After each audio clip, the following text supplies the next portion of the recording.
ప్రపంచవ్యాప్తంగా ఆర్థిక మాంద్యం అనఫిషియల్గా నడుస్తోంది. అన్ని చోట్ల ఉద్యోగాలు పోతున్నాయి. మన దేశంలో కూడా పరిస్థితి అట్లనే ఉంది. మన తెలుగు రాష్ట్రాల్లో కూడా ఆ పరిస్థితి అందుకు భిన్నంగా అయితే లేదు. ఆర్థిక పరిస్థితి నానాటికి దిగజారిపోతుంది. ఈ పరిస్థితులకి ఈ షష్టగ్రహ కూటమి తోడవడం వల్ల ఇంకా పేదరికం వైపు ఈ దేశాలు వెళ్ళిపోతాయా? నిరుద్యోగం ఇంకా ఎక్కువయ్యే పరిస్థితి ఉందా? దీన్ని మనం అధిగమించే వ్యూహాలు ఏమైనా వేసుకోవాలా ప్రభుత్వాలు? దీన్ని చక్కదిద్దుకునేందుకు ఏం చేయాలి మనం? ఖచ్చితంగా మంచి ప్రశ్న అండి. ఎందుకంటే దీనికి ఉదాహరణ చెప్తాను మీకు. మనకి ఎండాకాలంలో ఎండ బాగా కాస్తుంది, 47 డిగ్రీల దాకా ఉంటుంది. దీనికి మేషరాశి వాడికి, వృషభ రాశి వాడికి, వృశ్చిక రాశి వాడికి సంబంధం లేదు. 12 రాశుల వారికి కూడా 47 డిగ్రీలే. అంటే సూర్యుని యొక్క కిరణాల నుంచి వచ్చేటువంటి వేడి సమానం. ఇక్కడ షష్టగ్రహ కూటమి అనేసరికి ఆర్థిక పరము అనేసరికి మొట్టమొదట దేశాల యొక్క అభివృద్ధిగా మనం తీసుకుంటాం. దేశాలు ఎక్కడి నుంచి అభివృద్ధి చెందుతాయి అంటే ఖచ్చితంగా ట్యాక్స్ నుంచేనండి. వేరే ఇన్కమ్ లేదు వాళ్ళకి. దేశం సంపాదించేదేం కాదు, మనిషి సంపాదిస్తుంది తప్ప దేశం సంపాదిస్తుంది. దేశం ఎక్కడి నుంచి సంపాదిస్తుంటే వారికి ఉన్నటువంటి వనరుల నుంచే వాళ్ళ యొక్క ఆర్థిక వృద్ధి జరగడానికి అవకాశం ఉంది. మొదటి నుంచి మనం ఈ కార్యక్రమం స్టార్టింగ్ నుంచి కూడా చెప్పుకునేది ఏంటంటే ఈ యొక్క షష్టగ్రహ కూటమి వల్ల ఉత్పత్తులు తగ్గడానికి అవకాశం ఉంది. మొట్టమొదట ఎప్పుడైతే ఉత్పత్తులు తగ్గాయో, ప్రపంచవ్యాప్తంగా కూడా ఉత్పత్తులు ఎప్పుడైతే తగ్గిపోయాయో వారి యొక్క వ్యక్తిగత జీవితాల మీద ప్రభావితం చూపుతోంది. తద్వారా ఇప్పుడు కంపెనీ బాగా నడుస్తుంటే 100 మంది ఎంప్లాయీస్ని పెట్టుకుంటారండి. బాగా నడవకపోతే 50 మందిని తగ్గిస్తారు. ఇంకా నడవకపోతే 25 మందిని తగ్గిస్తారు. అసలు నడవలేదు అనుకోండి, తీసేస్తారు మొత్తం. అంటే ఎప్పుడైతే వనరుల యొక్క ఉత్పత్తి లేదో తప్పనిసరిగా ఆ ప్రభావం దేశం మీద పడుతుంది.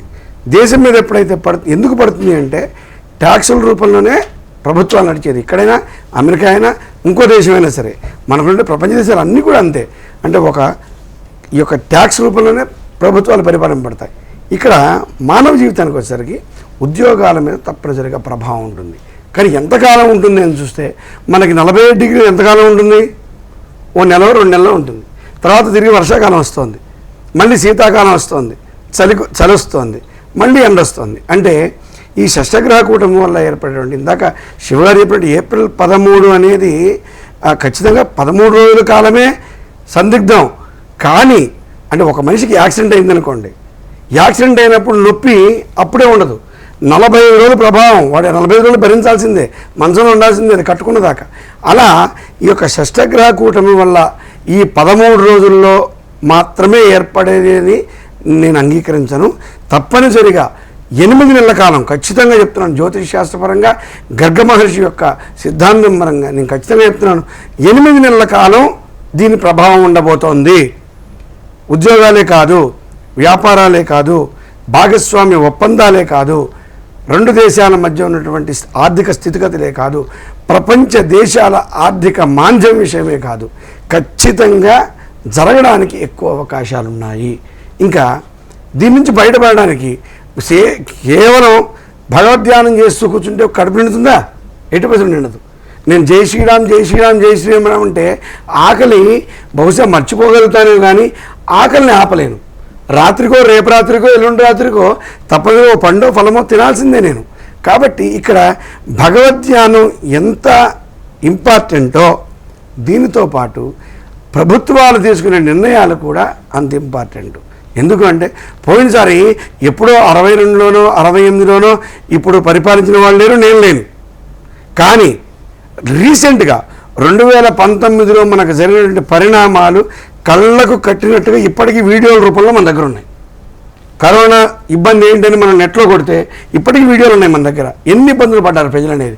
ప్రభుత్వాలు ఈ యొక్క షష్టగ్రహ కూటమి వల్ల వచ్చేటువంటి ఇబ్బందుల్ని ఆర్థిక వనరులకు సంబంధించి కానివ్వండి, ప్రపంచ శాంతికి సంబంధించినటువంటి, మళ్ళీ చెప్తున్నాను ఎందుకంటే ఇందాక శివగారు చెప్పారు, యుద్ధ వాతావరణానికి దారి తీస్తుంది, 3వ ప్రపంచ యుద్ధం దారి తీయవచ్చు అంటే ఇప్పుడు ప్రారంభమవచ్చు. దానికి సంబంధించినటువంటి విషయం ఇప్పుడు ప్రారంభమవచ్చు. ఒక మనిషి 6 అడుగులు ఎదగాలంటే అన్నప్రాసన జరగాలి 6 నెలల్లో. అలాగే ఇప్పుడు బహుశా బీజం పడవచ్చు. కాబట్టి శాంతియుతమైనటువంటి వాతావరణంలో ప్రపంచ దేశాలు ఉండగలిగితే ముందు మానవాళి ఉండాలి. మానవాళి మన యొక్క మనుగడకు సంబంధించినటువంటి విషయంలో ప్రత్యేకమైనటువంటి శ్రద్ధ తీసుకోవాలి. తప్పనిసరిగా వస్తుంది వర్షాకాలం, గొడుగు కొని పెట్టుకుంటున్నాం కదా. శీతాకాలం వస్తుంది, చక్కగా ఒక రగ్గు కొని పెట్టుకుంటున్నాం. అలాగే ఎండాకాలం వస్తుంది, ఏసీ రిపేర్ చేయించి రెడీగా పెట్టుకుంటున్నాం కదా. ఇప్పుడు షష్టగ్రహ కూటమి వస్తుంది. 6 గ్రహాల ప్రభావం మనసుల మీద చూపిస్తాయి. ఈ మనసు ఎవరికి ఉంటుంది? కేవలం మానవుడికి మాత్రమే ఉంటుంది. అది ముఖ్యమంత్రి అయినా, ప్రధానమంత్రి అయినా, ఇంకో సినిమా యాక్టర్ అయినా, నాలాంటి జ్యోతిష్య పండితులైనా, ఎవరైనా సరే మనసు ప్రభావం ఎవరి మీద ఉంటుందంటే మానవుడి మీద ఉంటుంది. కాబట్టి ప్రపంచ దేశాలన్నీ కూడా, అయితే ఇప్పుడు మనం భారతదేశంలో ఉన్నాం కాబట్టి, తెలుగు రాష్ట్రాల్లో మాట్లాడుతున్నాం కాబట్టి, ముఖ్యంగా మన భారతదేశం నుంచి మాడితే మన ప్రజలు అటు నార్త్ కానివ్వండి, సౌత్ కానివ్వండి, సంయమనం పాటించాలి. ఏ పరిస్థితి వచ్చినా సరే ఎదుర్కొనడానికి సిద్ధంగా ఉండాలి. ఇలా సిద్ధంగా ఉండేట్టుగా ప్రభుత్వాలు ప్రణాళిక రచించాలి. మనం కేవలం ఇప్పుడు ఇంకా 29వ తారీఖు అంటే చాలా, ఇంకా 15 రోజుల సమయం ఉంది, మనకి 10 రోజుల సమయం ఉంది. ఈ సమయంలో ఎన్నో రోజుల నుంచి టీవీలో ఈ ప్రోగ్రామ్స్ అన్ని మారుమోగిపోతున్నాయి. ఎన్నో ఛానల్స్లో వస్తున్నాయి, యూట్యూబ్ ఛానల్స్లో వస్తున్నాయి, పత్రికల్లో వస్తున్నాయి. ఇప్పటికైనా మేల్కొనాలి. నేను పరిపాలిస్తానా, నువ్వు పరిపాలిస్తావా, సీట్ నాదే, నీదే కాదు, ప్రజలు ఇబ్బంది పడేది. ప్రజలకు సంబంధించినటువంటి విషయంలో గ్రహస్థితి తప్పనిసరిగా ప్రభావితం చూపిస్తుంది అని 2 తెలుగు రాష్ట్రాల ముఖ్యమంత్రులు ఆలోచించవలసిన అవసరం ఉంది. ప్రధానమంత్రి గారు కూడా ఆలోచించాల్సిన అవసరం ఉంది. దానికి తగ్గ ప్రణాళికని సిద్ధం చేసుకుంటే కనుక ఈ 13 రోజుల కాలంలో జరిగేటువంటి ఇబ్బందులు 8 నెలల వరకు కొనసాగే అవకాశం ఉంది. కాబట్టి దాన్ని ఎదుర్కొనే మానసిక స్థితిని తప్పనిసరిగా ప్రజలకు అందించే విధంగా ప్రభుత్వాలు నిర్ణయం తీసుకోవాలి. ఇక ఆర్థిక మాధ్యమం తప్పనిసరిగా చెప్తున్నా కదా, ఉత్పత్తులు చాలా తగ్గిపోతాయి, వనరులు తగ్గిపోతాయి. అలాగే ఈ పంటలకు సంబంధించినటువంటి వర్షాలు బోర్లు పడతాయి. ఎందుకంటే పంచాంగం ప్రకారం అత్యంత వర్షాలు ఉన్నాయి. కానీ అభివృద్ధి దిశగా ఆలోచిస్తే కనుక వర్షాధారిత పంటలు మాత్రమే పండడానికి అవకాశం ఉంది. మిగిలిన పంటల్లో తక్కువ పండడానికి అవకాశం ఉంది. ధరలు బాగా పెరిగిపోవడానికి అవకాశం ఉంది. చూడండి, అత్యంత దగ్గర చూస్తే మనకు 10 సంవత్సరాల క్రితం బంగారం ధర, ఈరోజు బంగారం ధర ఆలోచించండి, వెండి ధర ఆలోచించండి. ఇవే కాదు, కేవలం ఒక కందిపప్పు ధర చూసుకుందాం, 30 రూపాయల నుంచి 200 రూపాయలు అయింది. బంగారం అంటే విశేషంగా కొంటున్నారు కాబట్టి దాన్ని మాట్లాడుకుంటున్నాం. కానీ ప్రతి మనిషి నిత్యావసరాలుగా తినే ప్రతి పదార్థం ధర పెరిగింది. అటువంటివి కొంత ఇంకా ఒక 30 to 40% ఎక్కువ అవకాశాలు ఉన్నాయి పెరగడానికి. కాబట్టి ప్రభుత్వాలు సరైన నిర్ణయం తీసుకొని గోదాముల్లో నిల్వ చేయటం, ప్రజలకు కావాల్సిన అవసరాలు తీర్చడానికి కావాల్సినటువంటి విధి విధానాలు కనుక పాటిస్తే కనుక ఈ ఆర్థిక మాంద్యం విషయంలో ఎటువంటి ఇబ్బందులు. కానీ ప్రపంచ దేశాల మీద ఆర్థిక స్థితి మీద తప్పనిసరిగా షష్ఠగ్రహ కూటమి యొక్క ప్రభావం ఖచ్చితంగా ఉంటుంది. అలాగే ఉద్యోగస్తులు కూడా సంయమనం పాటించండి. ఉద్యోగాలు మారేద్దాం, మేనేజర్ గారు ఏదో అన్నారో, పైన మీ యజమాని ఏదో అన్నాడో, వెంటనే ఒక నిర్ణయం తీసుకుని ఉద్యోగాలు సత్వరమే మానేయటం వద్దు. నిరుద్యోగులు కూడా గొప్ప ఉద్యోగమే కావాలి, ఇలాంటిది వస్తే చేస్తాను అనే స్థితి నుంచి బయటికి రండి. మీకున్న వనరులను ముందు సద్వినియోగం చేసుకోండి. తప్పనిసరిగా ఉద్యోగస్తులు మీకున్నటువంటి వనరులు సద్వినియోగం చేసుకొని ఏదో ఒక ఉద్యోగంలో ముందు జాయిన్ అయిపోండి. ఈ సంవత్సరం కొంచెం జాగ్రత్తగా ఉంటే, ఎందుకు అంటే క్రోధినామ సంవత్సరం కంటే కూడా విశ్వావసునామ సంవత్సరం గొప్పగా ఉంటుంది. ఖచ్చితంగా విశ్వావసునామ సంవత్సరంలో మనం కనుక ఖచ్చితంగా ప్లాన్ చేసుకుంటే రాబోయే 6 సంవత్సరాల వరకు కూడా మంచి పురోగతిని మానవులు పొందవచ్చు. జ్యోతిష్ శాస్త్రంలో చాలా క్లారిటీగా ఉంది. అన్ని రకాలైనటువంటి రాసుల వారు, అన్ని రకాల నక్షత్రాల వారు, అన్ని రకాల ప్రజల వారు, అన్ని రకాల ప్రాంతాల వారు కూడా ఈ యొక్క సంవత్సరం తీసుకునేటువంటి కొన్ని నిర్ణయాల వల్ల, కొన్ని వ్యవహారాల జయాల వల్ల తప్పనిసరిగా రాబోయే 6 సంవత్సరాలు అత్యంత అభివృద్ధి పురోగతి సాధించవచ్చు. కాబట్టి కొంచెం ఈ యొక్క షష్ఠగ్రహ కూటమి మంచిది కాదు అని చెప్పడం అర్థం ఏంటంటే భయపడమని కాదు, పారిపోండి దాక్కోండి చెప్పడం కాదు. కొంచెం జాగ్రత్తగా ఉంటే ఏమవుతుందంటే దాని నుంచి వచ్చే ప్రభావాన్ని మనం తట్టుకోవచ్చు. ఖచ్చితంగా ఎండాకాలంలో 47 డిగ్రీలు పాపం చేసిన వాడికి పుణ్యం చేసిన వాడికి సమానం. గ్రహస్థితికి సంబంధం లేదు, రాశికి సంబంధం లేదు, జాతకానికి సంబంధం లేదు. ఖచ్చితంగా ఈ షష్ఠగ్రహ కూటమి కూడా 47 డిగ్రీల లాంటిదే. ఖచ్చితంగా ప్రకృతి మీద ప్రభావితం చూపిస్తుంది. అందులో నీరు మీద ప్రభావితం, ఇప్పుడు శర్మ గారు చెప్పారు, అలాగే శివగారు చెప్పారు, నీటి మీద ప్రభావం ఎక్కువగా చూపిస్తుంది. కాబట్టి అసలు నీరే ఆపహ అంటాం, అది లేకపోతే ఏది జరగదు, అంతే కదా. కాబట్టి ఆ నీరే, ఆ నీటి కోసమే యజ్ఞం, ఆ నీరుంటేనే పంట, ఆ పంట ఉంటేనే మానవుడు బతికేది, మానవుడు పుట్టేది కూడా ఆ నీరు వల్లనే. కాబట్టి ప్రధాన అంశమైనటువంటి పంచభూతాల్లో నీటికే కొంత ఇబ్బంది రావడానికి అవకాశం ఉంది. కాబట్టి నీటి వల్ల ఇబ్బంది రావడానికి అవకాశం ఉంది. కాబట్టి కొంచెం సంయమనం పాటించి ప్రణాళిక ఆ విధంగా కనుక ప్రభుత్వాలు నిర్ణయం తీసుకుంటే, కేంద్ర ప్రభుత్వం కానివ్వండి, రాష్ట్ర ప్రభుత్వాలు కానివ్వండి, ఇతర దేశాలు కానివ్వండి, తీసుకుంటే కనుక మానవుని యొక్క మనుగడకు ఎటువంటి ఇబ్బంది కలగదు అని చెప్పి నా అభిప్రాయం. అద్భుతంగా చెప్పారు రామకృష్ణ శర్మ గారు. ఇప్పుడు మనకి శ్రీకాంత్ శర్మ గారు లైవ్లో ఉన్నారు. శ్రీకాంత్ శర్మ గారు వినిపిస్తుందండి మాట? వినపడుతుంది సార్ వంశీ గారు.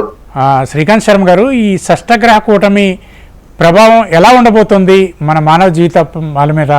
ముఖ్యంగా ప్రపంచ దేశాల మధ్య వైరం పెరిగే అవకాశం కనిపిస్తోందా? మీరేమంటారు? ముందుగా హెచ్ఎం టీవీ వీక్షిస్తున్నటువంటి ప్రేక్షకులకు, ప్యానల్లో ఉన్న సభ్యులందరికీ నమస్కారము. మార్చి 29వ తేదీ నుంచి ఈ షష్ఠముగ్రహ కూటమి అనేటువంటిది ప్రారంభమవుతుంది. ఇప్పటిదాకా పెద్దలు, పండితులు చాలా మంది చెప్పడం అనేటువంటి కూడా జరిగింది. మీనంలో ఈ షష్ఠగ్రహ కూటమి ఏర్పడుతుంది. శాస్త్రం ఏం చెప్తుంది? షష్ఠగ్రహ కూటమి వలన వచ్చేటువంటి ఫలితాలు, గ్రహ షట్క సమాయోగే మంత్రిణాం మరణం భవేత్. ఇది జాగ్రత్తగా వినండి. గ్రహ షట్క సమాయోగే మంత్రిణాం మరణం భవేత్. పశుపక్ష్యాది భయం సర్వం సంకరాది జనక్షయ. పట్టరాజ్ఞో వినాశోవా మహాభయమథాపివా అని ఈ షష్ఠగ్రహ కూటమి ఏర్పడడం వల్ల కలిగేటువంటి ఫలితాలను జ్యోతిష్ శాస్త్రం ఈ విధమైనటువంటి సూత్రంతో తెలియజేస్తుంది. షష్ఠగ్రహ కూటమి ఏర్పడడం వలన మంత్రినాం అంటున్నారు, మంత్రులకు మరణం కలిగేటువంటి అవకాశం ఉంది. ఎవరు? దేశంలో ఏ రాష్ట్రంలో ఉన్నటువంటి మంత్రుడైనా కానీ, ఒక ప్రధానమైనటువంటి హోదాలో కలిగే ఉన్నటువంటి మంత్రులు, రాజకీయ రంగంలో ఉండేటువంటి వాళ్ళకి ఎవరికైనా కానీ ప్రమాదం కలిగేటువంటి అవకాశాలు సూచిస్తుంది ఈ షష్ఠగ్రహ కూటమి అంటున్నారు. తర్వాత పశుపక్ష్యాది భయం సర్వం. ఏదైనా ఉపద్రవం కారణంగా పశుపక్షాదులకు ఇబ్బందికరమైనటువంటి పరిస్థితులు ఏర్పడేటువంటి సూచనలు కూడా ఉన్నాయి. అదే విధంగా దేశ ప్రధానుల మధ్య వైరము ఏర్పడేటువంటి అవకాశము. జనక్షయ అంటున్నారు, జనానికి కూడా నష్టం కలిగేటువంటి పరిస్థితులు సూచిస్తూ ఉంది. పట్టరాజ్ఞో వినాశోవా, ప్రధానమైనటువంటి హోదాల్లో కలిగినటువంటి వారికి కూడా ఉపద్రవం కలిగేటువంటి సూచనలు మనకు ఈ సూత్రం తెలియజేస్తుంది. అయితే చాలా వరకు ఇప్పుడు జ్యోతిష శాస్త్రం ప్రకారము ఈ విధంగా జరగబోతోంది, ఈ విధమైనటువంటి పరిస్థితులు తలెత్తబోతూ ఉన్నాయి కనుక జాగ్రత్తగా ఉండాలి అని ప్రతి ఒక్కరు సూచిస్తూనే ఉంటారు. జ్యోతిష శాస్త్రం అనేటువంటిది ఎప్పుడు కూడా రాబోయేటువంటి పరిస్థితులు, గడ్డు కాలము మొదలైనటువంటి సూచిస్తూ దానికి తగినటువంటి పరిహారాలను పాటించడం వలన ఆయా ఇబ్బందుల నుంచి బయటపడేటువంటి అవకాశం ఉంటుంది అని ఎప్పుడు జ్యోతిష్ శాస్త్రము హెచ్చరిస్తుంది. అంతేగాని జ్యోతిష శాస్త్రము భయపెట్టదు. జ్యోతిష శాస్త్రాన్ని అడ్డు పెట్టుకొని మనము కూడా ఎవరము జనాలను భయపెట్టేటువంటి విధంగా ఇలాంటి మాటలు చెప్పకూడదు. ఏ విధమైనటువంటి మార్పులు కలగాలి, గ్రహాల వలన ఇబ్బందుల నుంచి మనం బయటపడాలి అంటే, ఇందాక సిద్ధాంతి గారు చెప్పినట్టుగా మనము శీతాకాలం వస్తే ఒక విధమైనటువంటి విధంగా ప్లాన్ చేసుకుంటాము, ఎండాకాలం వస్తే ఒక విధంగా ప్లాన్ చేసుకుంటాం అన్నట్టుగానే ఎప్పుడైనా కానీ తత్శాంతిం ఔషధం మంత్రం అని అంటారు. మంత్రమును ఉచ్చరించడం వలన, ఔషధములను సేవించడం వలన గ్రహ సంబంధములైనటువంటి శాంతి కలుగుతుంది అని చెప్తున్నారు. ఇక మీరు అడిగినట్టుగా దేశ ప్రధానుల మధ్య ఏదైనా వైరం ఉంటుందా అంటే, వైరం కలిగేటువంటి సూచనలే జ్యోతిష శాస్త్రం తెలియజేస్తోంది. ఇక్కడ సూత్రంలోనే దేశ ప్రధానులకు మధ్య వైరం కలిగేట్టుగా మంత్రినా మరణం భవేత్ అని చెప్తుంది కనుక ఆ సూచనలు కనిపిస్తూ ఉన్నాయి. కానీ ఇంత మాత్రము చేత ఎప్పుడైనా కానీ ఈ షష్ఠగ్రహ కూటమి, వాస్తవానికి షష్ఠగ్రహ కూటమి 2.5 రోజుల పాటు, అంటే చంద్రుడు ఉన్నంత కాలమే షష్ఠగ్రహ కూటమి. చంద్రుడు 2.5 రోజుల్లో ఇంకొక రాశిలోకి వెళ్ళిపోతాడు కనుక అక్కడ నుంచి పంచగ్రహ కూటమి మాత్రమే ఉంటుంది. పంచగ్రహ కూటమి వలన కూడా ఏర్పడేటువంటి పరిస్థితులు కూడా జ్యోతిష్ శాస్త్రం తెలియజేస్తుంది. పంచగ్రహ సమాయోగి దుర్భిక్షం సంకరాధికం నృపవైరం అంటున్నారు ఇక్కడ. రాజుల మధ్య వైరము అనేటువంటిది సూచిస్తోంది పంచగ్రహ కూటమి. నృపవైరం గర్భనాశో జాయతే జననాశనం అని పంచగ్రహ కూటమి సూచిస్తుంది. అయితే వాస్తవానికి ఈ మార్చి 29వ తేదీ నుంచి ఏప్రిల్ 13వ తేదీ వరకు 15 రోజుల పాటు ఇది జ్యోతిష్య శాస్త్రం ప్రకారము ఇది గడ్డు కాలము దేశానికి అని చెప్పవచ్చు. జ్యోతిష శాస్త్రం ప్రకారం అయితే దీనికి ఎంత మాత్రం కూడా భయాందోళనకు గురి కాకుండా ఇప్పుడు సోషల్ మీడియా అంతా కూడా ఈ పంచగ్రహ కూటమి షష్టగ్రహ కూటమి అని భయపెట్టి కొంతమంది ఎవరికి వారు సొంత లాభాలు ఏర్పాటు చేసుకునేటువంటి ప్రయత్నాలు చేస్తూ ఉంటారు. పాపం కొంతమంది వీక్ మైండెడ్ ఉన్నటువంటి వారు, చాలా డెలికేట్ మైండెడ్ ఉన్నటువంటి వాళ్ళు చాలా మంది భయభ్రాంతులకు లోనే అవకాశం ఉంటుంది. నేను ఈ సందర్భంగా హెచ్ఎంటీవీ వేదికగా హెచ్ఎంటీవీ వీక్షిస్తున్నటువంటి అశేష ప్రజానీకానికి ప్రేక్షకులకు అందరికీ తెలియజేసేది ఏంటంటే గ్రహబలం, గృహబలం, ముహూర్త బలం అన్నింటికంటే కూడా ఎప్పుడు దైవ బలం 1,000,000 రెట్లు గొప్పది. నిరంతరం దైవారాధన చేసేటువంటి వారికి ఎవరికి కూడా ఇలాంటి గ్రహ బాధలు అనేటువంటివి దరి చేరవు. ఏదో ఉంటే కనుక 110% ఏదైనా ఉంటే ఉండవచ్చు, కానీ 100% ఈ షష్టగ్రహ కూటమి పంచగ్రహ కూటమి వలన వృత్తిరీత్యా కానీ ఉద్యోగరీత్యా కానీ రాజకీయపరమైనటువంటి విధానంగా కానీ ఎవరు కూడా అధఃపాతాలానికి వెళ్ళిపోతారు, ఇక జీవితాలు కోలుకోలేనటువంటి దిశగా మారిపోతాయి అనేటువంటి భయభ్రాంతులకు లోను కాకుండా నిత్య దైవారాధన చేసుకునేటువంటి వారికి ఎవరికి కూడా ఏ షష్టగ్రహ కూటమి కానీ ఏ పంచగ్రహ కూటమి వలన కానీ ఏ విధమైనటువంటి ఇబ్బందులు కలగవు. నిరంతరం చేయాల్సినటువంటిది ధ్యానం, మంత్ర సాధన, భగవంతుని యొక్క ఆరాధన. ఎప్పుడూ కూడా ధర్మంగా ఉండాలి. ధర్మంగా ఉండేటువంటి వాళ్ళు ఎలాంటి ఆటుపోట్లైనా కానీ ఎదుర్కోగలుగుతారు. అది జ్యోతిష శాస్త్ర ప్రకారము ఏలినాటి శని వచ్చినా కానీ, జన్మ శని వచ్చినా కానీ, కంటక శని వచ్చినా కానీ, లేదా షష్టగ్రహ కూటమి వచ్చినా కానీ, ఎలాంటి వచ్చినా కానీ ధర్మంగా న్యాయంగా జీవితాన్ని గడిపేటువంటి వారు తప్పకుండా భగవంతుని యొక్క అనుగ్రహం చేత ఎలాంటి పరిస్థితుల నుంచి అయినా కానీ బయటపడతారు. వంశీ గారు మీరు అడిగినట్టుగా దేశ ప్రధానుల మధ్య కానీ లేదా దేశాధినేతల మధ్య కానీ వైరం మాత్రం జ్యోతిష శాస్త్రం సూచిస్తోంది అని వీటిని బేస్ చేసుకొని ఖచ్చితంగా రాబోయేటువంటి ఈ 15 రోజుల్లో ఫలానా దేశాల మధ్య యుద్ధాలు జరుగుతాయని ఖచ్చితమైనటువంటి ఫలితాంశం మాత్రం చెప్పలేము. ఎందుకంటే ఇలాంటి షష్టగ్రహ కూటమిలు పంచగ్రహ కూటమిలు వస్తూనే ఉంటాయి, పోతూనే ఉంటాయి. వచ్చినంత మాత్రాన దేశంలో అల్లకల్లోలాలు అనేటివి ఎప్పుడూ కూడా కలగవు. కలిగినటువంటి సూచనలు మనకు ఉన్నప్పటికీ కూడా వీటి కారణంగానే ఏర్పడుతున్నాయని మనం భావించడం మాత్రము పొరపాటు. ఒకసారి వంశీ గారు మీరు కూడా ఆలోచించండి. ఎలాంటి షష్టగ్రహ కూటమిలు గాని, ఎలాంటి పంచగ్రహ కూటములు గాని, ఎలాంటి ఈ గ్రహ సంబంధమైనటువంటి ఆ దుష్ఫలితాలు ఇచ్చేటువంటి స్థానాలలో ఉండేటువంటి గ్రహాలు ఎప్పుడు కూడా ఇలాంటి పంచగ్రహ కూటమి గాని షష్టగ్రహ కూటమి గాని పరిస్థితులు లేనప్పుడు ఇలాంటి విపత్కరమైనటువంటి పరిస్థితులు దేశంలో ఎప్పుడూ ఎదుర్కోలేమా? ఈ విపత్కరమైనటువంటి పరిస్థితులు సాధారణంగా రావడము, వెళ్ళిపోవడము, గ్రహాలలో మార్పులు జరగడము, వెళ్ళిపోవడము, ఇలాంటి గ్రహ కూటమిలు వస్తూ వెళ్ళిపోవడం లాంటివన్నీ కూడా జరుగుతూనే ఉంటాయి. కానీ జనాలు ఎప్పుడు కూడా భయభ్రాంతులకు లోను కావద్దు. భగవంతుని యొక్క ఆరాధన ద్వారానే తప్పకుండా సత్ఫలితాలను పొందగలుగుతారు. ఇది నా ప్రధానమైనటువంటి విశ్వాసం వంశీ గారు.